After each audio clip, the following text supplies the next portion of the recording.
Got a problem here, old-timer? The words cut through the air like a blade, dripping with the kind of confidence that comes from never facing real danger. Lieutenant Commander Bradley Hayes stood there, hands planted on his hips, his uniform pressed to perfection, glaring down at the elderly man who'd paused to read the label on a soup can in the base exchange. The old man wore faded jeans and a weathered Navy veteran cap. Under the officer's accusing stare, he seemed to grow smaller, moving with that careful, measured way that comes with age. His hands trembled slightly with arthritis, but when he finally raised his eyes, they were surprisingly sharp and steady. He wasn't startled, he wasn't intimidated, he was simply observing. That calm response only threw gasoline on the fire of Hayes' impatience. I asked you a question. You are blocking the entire aisle. People have schedules to keep. This isn't some retirement home. The old man, whose name was Thomas McKenna, set the soup can back on the shelf with a gentle click. He gave a slight, apologetic nod. My apologies, Commander. I was just trying to decide. His voice came out quiet, a low rumble with traces of a southern drawl, worn smooth by time but remarkably steady. He made no move to hurry away. Instead, he met the officer's hostile glare with a stillness that was somehow more unsettling than any angry comeback could have been. It felt like a challenge, a quiet refusal to back down. Hayes' jaw clenched tight. He was a man on the rise, freshly promoted, and he saw disrespect lurking in every shadow, threats to his authority around every corner. This old civilian, probably some forgotten relic who'd spent 2 years on a supply ship 50 years ago, would be his afternoon project. He'd make an example of him, deciding, it's a can of soup, not a strategic operation. Some of us have actual responsibilities on this base. What's your business here anyway? This exchange is for active duty personnel and their families, not for ancient mariners to wander around and slow everything down. He waved dismissively at Thomas's cap. I'm sure your service was perfectly adequate, but that doesn't give you special privileges to inconvenience the real Navy.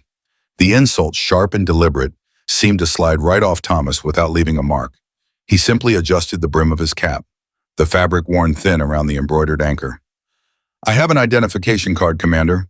I'm authorized to be here. His calmness was a wall Hayes couldn't seem to climb, and it was driving him furious. A handful of shoppers, mostly young sailors and their spouses, had started to notice the confrontation. They slowed their carts, pretending to examine nearby products, their attention drawn by the officer's aggressive tone and the old man's unshakable composure. Hayes was aware of the growing audience, and it emboldened him. He'd show these young sailors what real command presence looked like. He'd demonstrate that standards mattered, that even the smallest infractions wouldn't be tolerated on his watch. An identification card? Let me see it. He thrust out his hand with an imperious snap. Thomas sighed softly, an exhale that spoke of endless patience, and reached into his worn leather wallet. He carefully pulled out a standard government-issued veteran identification card and held it out. Hayes snatched it from his fingers, scanning it with exaggerated suspicion. He was hunting for a flaw, an expired date, any excuse to escalate further. Finding nothing, he sneered and flicked the card back at Thomas. Fine, it's valid. That just means you're technically allowed to be here. It doesn't mean you own the place. Frankly, I'm tired of seeing your type hanging around, coming here to relive some long-lost glory days that probably weren't that glorious to begin with. He leaned in closer, dropping his voice to a cruel conspiratorial hiss. What did you really do, old man? Push paperwork? Peel potatoes? I bet you haven't set foot on a ship in 50 years. But you wear that hat like you single-handedly won a war. The cruelty was intentional, designed to humiliate, to crack the old man's infuriating composure. Thomas's expression remained unchanged, but a deep weariness settled into his eyes. He'd seen this brand of arrogance before, in young men who confused rank with wisdom and authority with honor. He'd seen it in boot camp, on ships, and in far more dangerous places than a naval base commissary. He slowly tucked his identification back into his wallet and turned to leave, deciding the soup wasn't worth the trouble. But Hayes wasn't finished. He stepped directly into Thomas's path, blocking him. I'm not done with you. I think you're loitering. I'm ordering you to leave the exchange immediately, and don't let me catch you around here again. The blatant command, the public humiliation, finally caused a shift in the quiet atmosphere. A stocky Master Chief Petty Officer who'd been watching from the end of the aisle decided he'd seen enough. With over 25 years of service, Master Chief Ernest Rodriguez had a finely calibrated sense for when a situation was about to cross the line. He'd witnessed 1,000 young, ambitious officers like Hayes, and he knew the damage they could inflict when their ego took control. He approached the scene with a calm, unhurried stride, his presence alone a testament to quiet authority. "Commander Hayes, sir, is there a problem I can assist with?" Hayes turned, annoyed by the interruption. "It's handled, Master Chief. This man was causing a disturbance, and I've ordered him off the base." Rodriguez's eyes shifted to Thomas, who stood waiting with the patience of stone. The Master Chief didn't see a troublemaker. He saw an old sailor, maybe somebody's grandfather, being needlessly harassed. He saw a stillness in the old man's bearing that spoke not of weakness, but of tremendous self-control. "With all due respect, sir, he doesn't appear to be causing any disturbance now. Perhaps we could just de-escalate the situation." Hayes's face flushed with anger. The Master Chief's intervention was a public challenge to his authority. "Are you questioning my order, Master Chief? I am the senior officer present. This man is leaving." End of discussion. Just as Hayes's voice rose again, a new presence entered the aisle. The ambient noise of the exchange seemed to hush, and a path cleared as if by invisible command. Admiral William Patterson, the base commander, strode into view, his aide, a young lieutenant, following a respectful 2 paces behind. The Admiral was a tall, imposing figure with graying temples and eyes that absorbed everything. He'd been heading to his vehicle when his aide had pointed out the commotion. He took in the scene instantly. A red-faced lieutenant commander puffing himself up, a concerned Master Chief holding his ground, a small crowd of onlookers, and a calm, elderly man at the center of it all. Hayes's arrogance evaporated like morning fog, replaced by cold dread. He snapped to attention, his salute crisp and panicked. "Admiral, sir." "Good afternoon, sir." Admiral Patterson's gaze swept over him with glacial indifference before settling on Thomas. He walked directly past the trembling lieutenant commander and stopped in front of the old veteran. He studied the man's face, the lines carved by time and sun, the quiet dignity in his posture.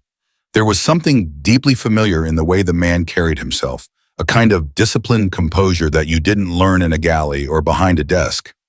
He looked at the worn Navy veteran cap, then back into Thomas's clear eyes. "Sailor." The Admiral began, his voice stripped of any condescension, filled only with quiet, professional respect.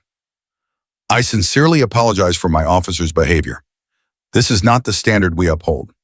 Hayes flinched as if physically struck. The Admiral hadn't even acknowledged his presence beyond a passing glance. He was speaking to the old man as an equal. Patterson continued, his focus entirely on Thomas. "My name is Admiral Patterson. May I ask your name and what unit you served with?" The question was gentle, an invitation, not a demand. Thomas met his gaze. "Thomas McKenna, sir. It's been a long time. I was with the underwater demolition teams back before they became SEALs." Master Chief Rodriguez's eyebrows shot up. The UDTs were legendary, the founding fathers of naval special warfare. Hayes, standing frozen in a half-forgotten embrace, felt a fresh wave of nausea. This was getting worse. The Admiral nodded slowly, a flicker of deep recognition in his eyes. He knew the history. He revered it. The pieces were beginning to click together, forming a picture he found almost impossible to believe. He had one more question, the one that would confirm the incredible, terrifying suspicion growing in his mind. He leaned forward slightly, his voice dropping to nearly a whisper, the tone one might use in a sacred place. "Mr. McKenna, Thomas, did you have a call sign?" For the first time, a shadow of an old memory crossed Thomas's face. He hesitated, not from uncertainty, but as if weighing the consequences of speaking a name he'd buried for half a century. Then, with a simple, direct look into the Admiral's eyes, he spoke the words that would shatter the world of everyone present. "They called me Shadow 3, sir." The name landed in the sudden, profound silence of the aisle like a depth charge. Shadow 3. To Lieutenant Commander Hayes, it meant nothing. But to Admiral Patterson, it meant everything. The Admiral's face, tanned and weathered by a lifetime at sea, went stark white. His jaw dropped open, and he took a shaky, involuntary step backward, his professional composure completely obliterated. The aide behind him let out an audible gasp, his hand flying to his mouth. Master Chief Rodriguez's eyes went wide, with a mixture of disbelief and pure, unadulterated awe, as if he were staring at a figure who'd just stepped out of legend. "Shadow 3, the Admiral whispered, the words catching in his throat. His voice was filled with a reverence that bordered on holy terror. He stared at Thomas, not as an old man, but as a living ghost, a myth made flesh. Hayes, utterly bewildered by the reaction, could only stammer, "Sir, what is it? What's a Shadow 3?" The Admiral turned his head slowly, his eyes now burning with a cold, furious fire, locking onto Hayes. The transition was terrifying. The respectful awe he'd shown Thomas was replaced by an anger so profound it was silent. He didn't raise his voice. He didn't have to. The quiet deadliness in his tone was more frightening than any shout.